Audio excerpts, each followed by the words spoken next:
یہ کہانی ڈکی کی نہیں, یہ کہانی سرفراز کی بھی نہیں, یہ کہانی طاقت کی ہے. محض 4 مہینے پہلے سرفراز چودھری ملک کا ہر دروازہ کھلانے کی طاقت رکھتا تھا, لیکن آج وہ خود جیل کے دروازے کے پیچھے بند ہے. محض 4 مہینے پہلے جو ڈکی جیل میں بند تھا, آج پوری قوم اس کے ساتھ کھڑی ہے. بس 4 مہینے اور طاقت نے اپنا رخ تبدیل کر لیا. اس سرفراز کو بھی اسی بات کا گھمنڈ تھا جسے گھمنڈ اکثر ہمارے بیوروکریٹس کو ہوتا ہے کہ ان کا طاقت اور اختیار کبھی ختم نہ ہوگا. جیسے کہ ڈکی کو لگا کہ اس کا فیم اسے ہر مصیبت سے بچا لے گا. دونوں غلط تھے. طاقت کسی کی نہیں ہوتی, بس وقت کے ساتھ اپنا رخ بدلتی رہتی ہے. ایئرپورٹ کے باہر NCCI کی ٹیم آئی ہوتی ہے, مجھے وہ ہتھکڑی لگاتے ہیں, میری گاڑی میں بٹھائے تھے. اس نے میرے سے زبردستی 3,26,000 USDT, جس کی PKR کے اندر ویلیو بنتی ہے 9 کروڑ پاکستانی روپیہ. اب جس اکاؤنٹ میں اس نے ٹرانسفر کیا وہ میرے IO اسسٹنٹ ڈائریکٹر شعیب ریاض صاحب کا اپنا پرسنل اکاؤنٹ. ذرائع کے مطابق ڈکی کی فیملی سے 10 کروڑ روپے لیے گئے.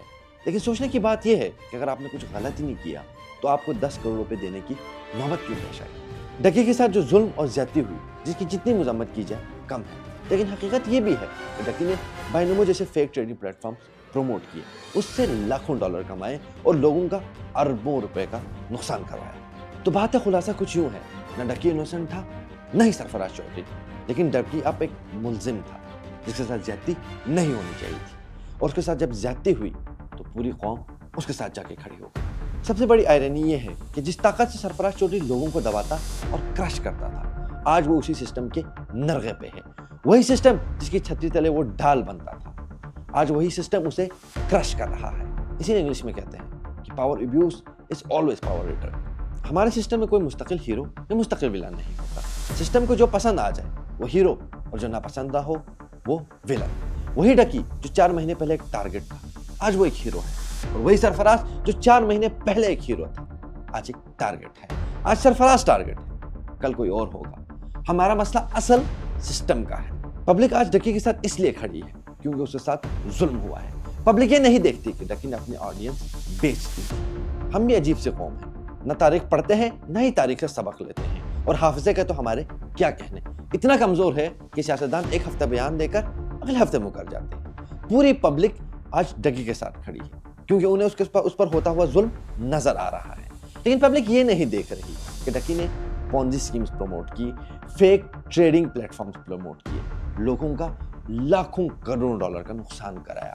اس نے رسکی انڈورسمنٹس کی محض کمیشن کی خاطر. سرفراز چودھری کے حالیہ 3-4 ماہ میں دیے گئے پوڈ کاسٹ سے قوم کو یہ تو اندازہ ہو گیا کہ نہ ان کے پاس ٹیکنیکل نالج ہے نہ ہی وہ کسی ٹیکنیکل بیک گراؤنڈ سے بلانگ کرتے ہیں. لیکن پورے ملک میں جو ایک سوال اٹھنا چاہیے تھا وہ اٹھا نہیں کہ ایسے لوگ اتنی بڑی پوسٹ پر کر کیا رہے ہیں, کیونکہ ریاست حقیقی, باخبر اور پڑھے لکھے اور مضبوط قانونی دماغ والوں کو اپنے لیے خطرہ سمجھتی ہے.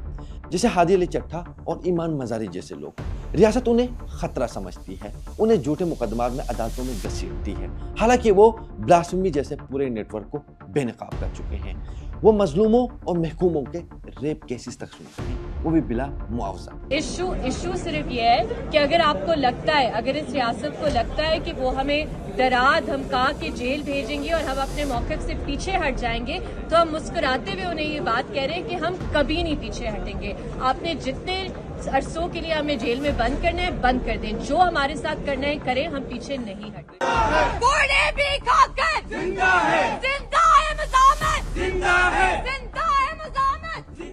بلاسفیمی کے وہ کیسز جس میں لوگوں کو ہنی ٹریپ کیا جاتا, ان سے گستاخانہ مواد شیئر کروایا جاتا اور پھر انہی کے اسکرین شاٹ انہی کے خلاف استعمال کیے جاتے. ان کیسز میں زیادہ تر میں انویسٹیگیشن آفیسر یہ سرفراز علی چٹھا صاحب جیسے لوگ تھے. وہ بلاسفیمی جیسے گینگ کے لوگوں سے مل کر ان سے بدلہ لے کے خلاف عدالتوں میں بلاسفیمی قوانین کے تحت مقدمات چل رہے ہیں, اور غیر معمولی طور پر ان مقدمات میں گزشتہ 2-2.5 سالوں میں تیزی سے اضافہ ہوا ہے. اور حیران کن طور پر ان کیسز میں اکثر ملزمان کا جرم ایک جیسا ہوتا ہے, اور جس مواد پر انہیں پکڑا جاتا ہے وہ بھی اکثر ایک جیسا ہی ہوتا ہے. احمد نورانی کی رپورٹ کے مطابق بلاسفیمی گینگ کا بزنس اتنا خطرناک اور اتنا پھیلا ہوا ہے کہ وہ وکٹم کو پہلے پرائیویٹلی اٹھاتے ہیں, اور FIA والے اور بلاسفیمی گینگ والے مل کر اس سے پیسوں کا مطالبہ کرتے ہیں. اگر معاملہ سیٹ نہیں ہوتا تو پھر اس کے خلاف پرچہ کرایا جاتا ہے, اور اس کے موبائل سے جو مواد وہ سینڈ کرنا چاہیں سینڈ کرتے ہیں, اور اسے بعد میں بطور ثبوت استعمال کیا جاتا ہے.